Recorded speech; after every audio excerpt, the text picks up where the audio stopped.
the burning sun of Syria beat down across the dry plains near Gaza in the year 634 AD. Heat shimmered above the desert ground, while Roman banners snapped proudly in the wind. For centuries, the Eastern Roman Empire had ruled these lands with unmatched authority. Their cities were protected by giant walls, their armies were disciplined, and their emperors believed their power was blessed by God himself. Roman soldiers marched in polished armor, carrying heavy shields and long spears. Feared by enemies across 3 continents, yet far beyond the southern deserts, a new force had begun rising with shocking speed. The Arab tribes, once divided by endless rivalries and tribal wars, had united under Islam. What had started as scattered desert fighters was transforming into a determined military force fueled by faith, discipline, and fearless leadership.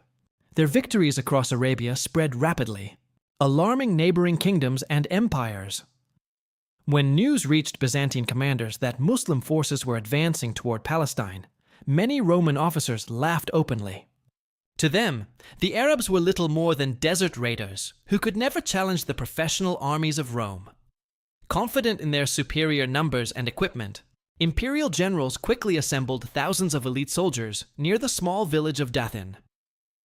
The Romans expected a swift and brutal victory. Then, through the clouds of desert dust, the Muslim army finally appeared. There were only around 3,000 warriors, lightly equipped compared to the heavily armored Byzantines. But their faces showed no fear. They advanced calmly beneath the scorching sky, carrying absolute confidence into a battle that would soon shock the entire empire forever. Roman officers stood confidently among their ranks, watching the approaching Muslim army with visible amusement. Rows of Byzantine infantry tightened their shield formations, while cavalry commanders adjusted their polished armor beneath the blazing Syrian sun. Trumpets echoed across the battlefield as thousands of imperial soldiers prepared for what they believed would be a quick and effortless slaughter. The Byzantine Empire had defeated Persians, Goths, and countless rebellions throughout its long history. Compared to those enemies, these desert warriors seemed insignificant. Many Roman soldiers mocked the Arabs openly, convinced the battle would end before sunset. But the men approaching Dathin were unlike any enemy Rome had faced before. The Muslim fighters were not driven only by wealth or conquest. Many believed they were fighting for a sacred cause greater than themselves. Fear of death had little effect on warriors who believed martyrdom would bring eternal reward. This conviction gave them an intensity that deeply unsettled even experienced Roman veterans. Leading the Arab force were skilled commanders, hardened by years of harsh desert warfare. They understood speed, surprise, and mobility far better than the rigid Byzantine generals. Instead of relying on heavy armor and slow formations, they planned to exploit every weakness in the Roman lines. As the battle began, Byzantine infantry marched forward in disciplined ranks, while cavalry units prepared to crush the Arab flanks. Everything followed traditional Roman strategy. Then the Muslim army moved with sudden speed. Small groups attacked exposed positions before vanishing into clouds of dust. Archers targeted officers and horses, spreading confusion among the imperial ranks. Communication between Roman units quickly collapsed, and the confidence that once filled the Byzantine army slowly began turning into fear. The battlefield at Dathin quickly descended into chaos. What had begun as an organized Roman advance soon became a nightmare of dust, blood, and confusion. Thick clouds of sand swirled across the plains as shouting soldiers struggled to hear commands over the roar of combat.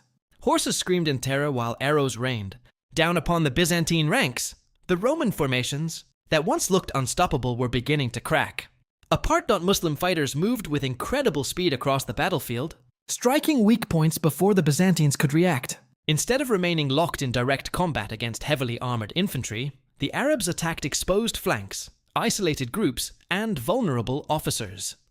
Every gap in the Roman line was exploited instantly. Then panic started spreading through the imperial army. One Byzantine unit near the center attempted to reorganize after suffering heavy casualties, but Arab cavalry suddenly charged from the side, smashing into their exposed position. Soldiers fell over one another, trying to retreat, while others desperately fought to survive. Commands from Roman officers became impossible to hear in the confusion. For the first time, many Byzantine soldiers realized they might actually lose. Fear spread rapidly through the ranks as rumors circulated that the Arabs were unstoppable and protected by divine favor. Some Roman troops began retreating without orders, while others threw down shields in desperation. The confidence that had filled the imperial army before battle was disappearing with terrifying speed. Meanwhile, the Muslim warriors fought with growing aggression. Their battle cries echoed across the desert as they sensed Roman weakness spreading. The elite soldiers of the empire were no longer fighting as a united force. They were collapsing into scattered pockets of terrified men struggling to survive. By afternoon, the battlefield belonged to the Arabs, and Rome's pride lay shattered across the burning sands of Dathin. Messengers rode north at full speed, carrying reports that many Byzantine officials refused to believe. The elite Roman forces stationed near Dathin had been defeated by a much smaller Muslim army.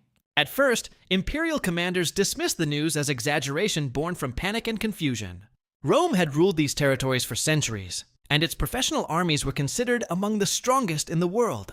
The idea that desert warriors had crushed Byzantine troops seemed impossible, but more survivors soon arrived with the same terrifying story. The defeat at Dathin was real. Worse still, the Muslim army was continuing its advance deeper into Roman territory. Fear spread rapidly through cities across Syria and Palestine as rumors of unstoppable Arab victories reached merchants, governors, and military leaders. Citizens who once trusted the empire's protection suddenly questioned whether Rome could still defend them. For Emperor Heraclius, the reports were devastating. The Byzantine Empire had already been weakened after decades of exhausting war against the powerful Sassanid Persians. Entire provinces had suffered economic collapse, military losses, and rising unrest. Imperial resources were stretched dangerously thin. Now a new enemy had emerged from Arabia at the exact moment Rome was vulnerable. Inside the imperial court, arrogance slowly turned into fear. Byzantine generals realized the Muslims were not ordinary tribal raiders, but disciplined and highly motivated warriors capable of defeating professional imperial troops. The psychological impact of Dathin became enormous. Across the region, local populations began seeing Rome as weakened for the first time in generations. Meanwhile, Muslim victories continued building momentum. Every successful battle increased Arab confidence while damaging Byzantine morale even further.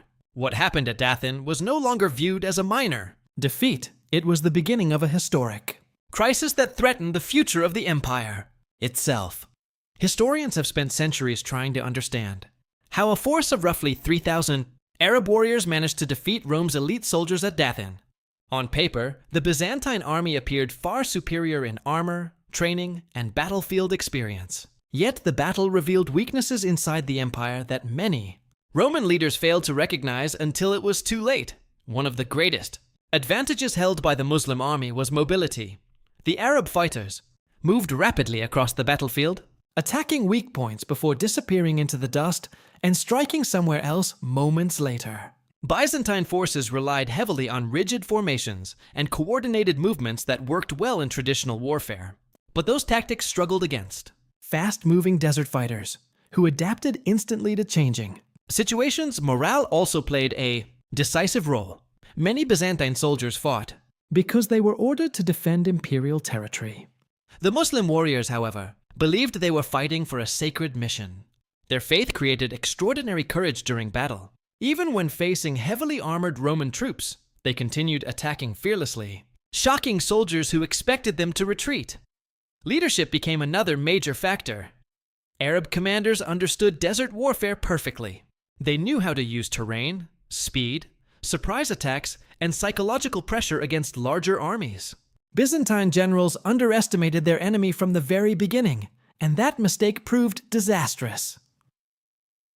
Rome itself was also exhausted. Years of brutal war against the Sassanid Persian Empire had drained Byzantine resources, weakened armies, and damaged the empire's economy. Soldiers were tired, supplies were stretched thin, and morale had already suffered before Dathin even began. Meanwhile, the Muslim armies were growing stronger after each victory across Arabia. Success brought confidence, unity, and momentum that spread rapidly among the tribes. At Dathin, those advantages combined to produce a result that shocked the ancient world forever. Today, The Battle of Dathin is often overshadowed by larger and more famous battles like Yarmouk, yet its importance in history cannot be ignored. What happened on those burning plains near Gaza sent shockwaves through the Byzantine Empire and marked the beginning of a dramatic shift in power across the Middle East. Before Dathin, many people believed Rome could never truly be defeated. The Byzantine Empire had survived invasions, rebellions, and devastating wars for centuries. Its armies were respected throughout the known world, and its emperors believed their rule over the eastern provinces would continue indefinitely. But Dathin shattered that illusion forever. For the first time, Byzantine leaders fully understood that the Muslim armies rising from Arabia were not temporary raiders or scattered tribal fighters. They were a disciplined and rapidly expanding force capable of defeating one of the greatest empires on earth. The psychological impact of the battle was enormous. Fear spread across imperial territories, while confidence grew among Muslim forces after their unexpected victory. The consequences reached far beyond one battlefield. After Dathin, Muslim armies continued advancing into Syria, Palestine, and eventually Egypt. Entire Roman provinces that had remained under imperial control for centuries fell within only a few years. Ancient cities that once flew Byzantine banners became part of the growing Islamic world. Historians often view Dathin as an early warning sign of Rome's weakening grip over the East. The empire entered the battle believing superior numbers, armor, and reputation guaranteed victory. Instead, it encountered an enemy driven by faith, speed, discipline, and fearless leadership. In the scorching desert near Gaza, a force of only 3,000 warriors changed the course of history and helped begin the transformation of an entire region forever.